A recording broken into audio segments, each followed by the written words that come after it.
Good evening, friends, followers, and fellow book lovers. This is Iron Will, and I'm back with another tidbit. This is out of the fabulous and phenomenal book, Think and Grow Rich by Napoleon Hill. Now, I'm rereading this. I think it's for the third or fourth time. I don't remember. But I just read this the other day, and I wanted to share it. The law of economics was passed by nature. There is no court to which violators of this law may appeal. The law hands out both penalties for its violation and appropriate rewards for its observance. Without interference or the possibility of interference by any human being, the law cannot be repealed. It is as fixed as the stars in the heavens and subject to and a part of the same system that controls the stars. This is really strong words. This is really strong language for this passage. And if you want to see a couple different examples of what that can be, you can go to history and go through history and see a couple examples. You can also go read Atlas Shrugged by Ayn Rand, because that book is phenomenal at displaying the truths of this principle. The law of economics is an extremely powerful law, and you can see it at play in our own financial system in the United States of America. It doesn't take a rocket scientist to see that. It just takes somebody looking at the data and understanding the numbers that they're looking at. And it can take a little work, but what you're really going to see is that when we observe it, when we honor it, and we're not forcing things or trying to control things, now there's a certain balance and flow that comes to economies when they follow this principle. The United States practiced this for a long time, up until about 1913, off and on till 1913. And we've had a little bit of freedom since then. But if you look, there's a lot more control that's been applied to the US's financial system, as well as systems across the globe. And it really has shown, I should say, it really can be seen in Venezuela. Like, that is the most recent, most shocking evidence of this. You might think I'm wrong, but I'm just telling you that it's really there. You can see it in what happened with Venezuela. They were a free market economy. They had phenomenal success. Like many countries, they had their rich and their poor. You know, they had that. That was part of their system, part of every system. And actually, if you go to the scriptures, Christ says that we'll always have the poor with us. If you're not a Christian, that's okay. I still think that you can see that truth out there in what we have in the world. There's always been some level of poor, and the fastest way to get people actually out of that condition is capitalism. And there's some people that want to talk about how evil capitalism is and how it's done wrong. And yeah, there's a lot of things that have been done wrong when it comes to capitalism. That is very evident in what we see happening. The more control that is put into a system, the more the system breaks. Another great example of that is the USSR. They had products, they had stuff, right? But supply was limited. Results were terrible for the things that they had. Terrible. And the biggest evidence after the wall came down is East Germany, West Germany coming together, and the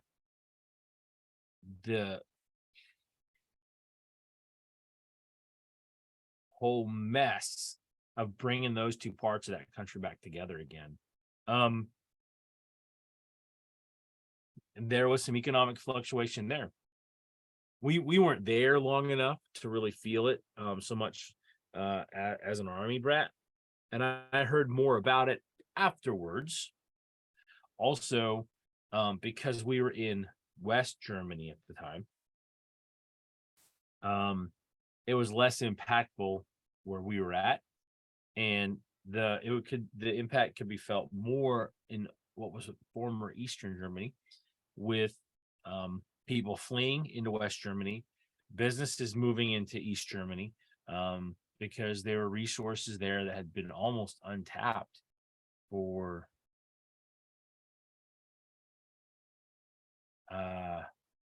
50 years, 40 years, something like that, a long dang time, when that all happened. So yeah, there's a bunch of different things. And right now the US, excuse me, is following along that model. And we're trying to put too much into the system, and it's causing some breakage, if you will. I'll use that word. And there's a reason, I believe it was Adam Smith called it the invisible hand. And I gotta tell you that he's really right on the money with that. That there are forces at play. And while I don't understand how all that goes together, what I do know is that from watching things happen, being observant, I can see some of those things happen and some of those effects play out. You know, oh, you're so vague on this one. I'm like, I am a bit vague, because what I want to hopefully inspire you to do is do some research on your own and get better examples. Argue with me in the comments below, anything like that. Because here's the thing.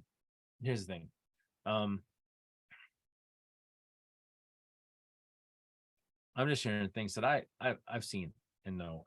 I'm sharing with you guys things that I'm reading about and learning about, and sometimes seeing for the first time. Because the truth is that when you open a book, whether it's the first time or the fifth time,